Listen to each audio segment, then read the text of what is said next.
want to introduce you to Ron Burgundy. Linda Jackson, how are you, my friend? Ron. What? This is Linda Jackson. Hello, Mr. Burgundy. Oh, black. Black. The word black. Hello, Mr. Burgundy. Black. Pretty funny, right? When I first saw this trailer, the whole movie theater roared with laughter. All the black people laughed, and all the white people laughed. Everyone in the theater laughed. Because we all recognized ourselves, or at least our secret beliefs about what the other thinks. And in that moment, I received this confirmation about my own deeply held belief that when I walk into a room in America, those power-charged rooms, boardrooms, leadership meetings, faculty meetings, the first thing that people see about me is my race. They see black. In London, where I lived for a long time, I always felt people focused on my gender first because there aren't as many women in power in the UK. I believe that when a concept enters our lowest common denominator, national humor, Will Ferrell, it's real. And we all laugh because it's outrageous. I think it would be so much easier if only bad people did bad things. It's much harder when good people do bad things, and even more difficult when they are unaware of these acts and oblivious to the unintended consequences. I want to talk to you about implicit bias. Implicit bias, how it affects us all, and what you can do about it. An implicit bias is a positive or negative mental attitude towards a person, a thing, or a group that a person holds at an unconscious level, outside our conscious control. Not like the cyst in the brain, but our implicit biases are learned from the society in which we live, from the micro messages we receive throughout our lives. My good friend, the brilliant Professor Masrin Banaji, has made tests to assess implicit bias widely available through the project Implicit website. And like tens of millions of people before you, I urge you to take the implicit association tests to discover and confront your own hidden biases and how these can affect your behavior. There are too many types of biases to list, but I'm going to focus on a few negative biases. Let me give you a few examples. Age. Countless young women in my classes have told me they've worn glasses at work that they didn't need to be seen as older and more serious. Ethnicity. One of my Lebanese students was profiled at an airport, pulled out of line, and harshly questioned until the officers heard his incredibly posh British accent, apologized, and returned him to the line. Chicago and LA-born Asian American students are continually complimented on the quality of their English. Sexual preference.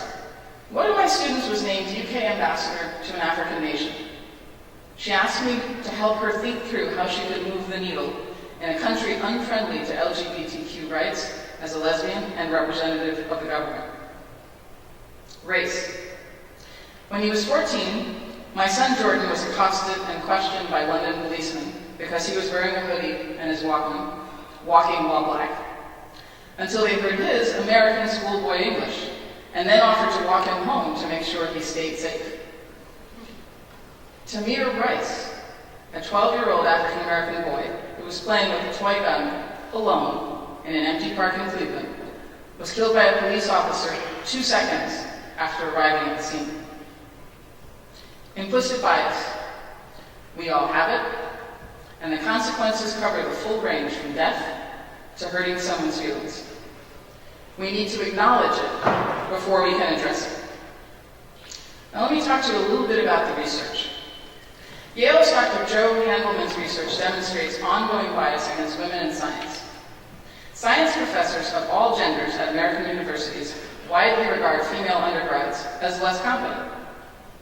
They're less likely to offer women mentoring or a job, and if women are offered a job, they will offer a lower salary to a woman of equal qualifications to a man. The National Bureau on Economic Research published a paper on employers' responses to racial names. After sending 5,000 resumes in response to help wanted ads in Boston and Chicago, applicants with white-sounding surnames needed to send 10 resumes to receive 1 callback, while identical resumes with black-sounding surnames needed to send 15 resumes to get one callback.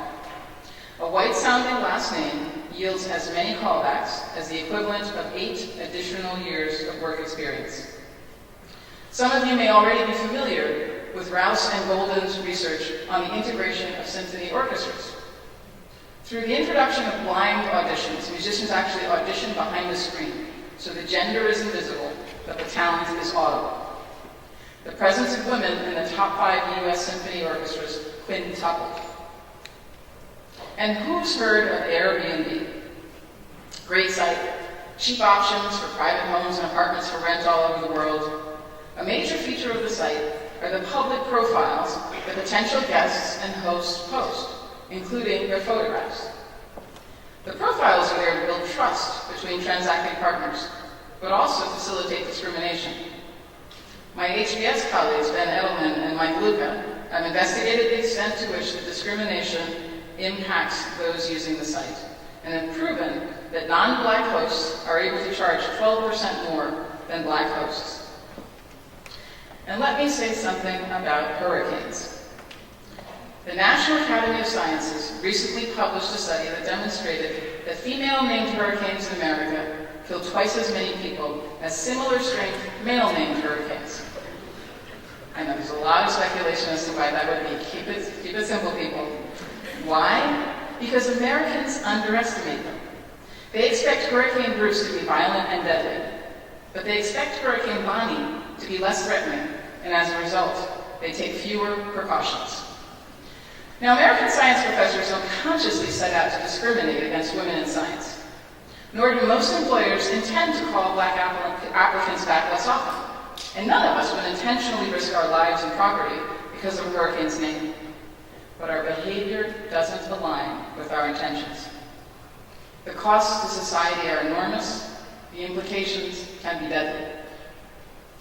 If you think it's important, there are steps you can take to change this in yourself, at school, at work, and in your community. Learn your biases. Ask people you trust.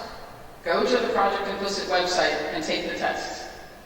Stare your biases in the face. Own them. Take the personal and professional steps to meet, know, and value the other. Surround yourself with people unlike yourself. Practice appreciative inquiry. Dare to step outside your comfort zone. So if you're in a position of power, or if you plan to be, and who at Harvard doesn't, you have the opportunity to create a more inclusive society. I hope you will. Thank you.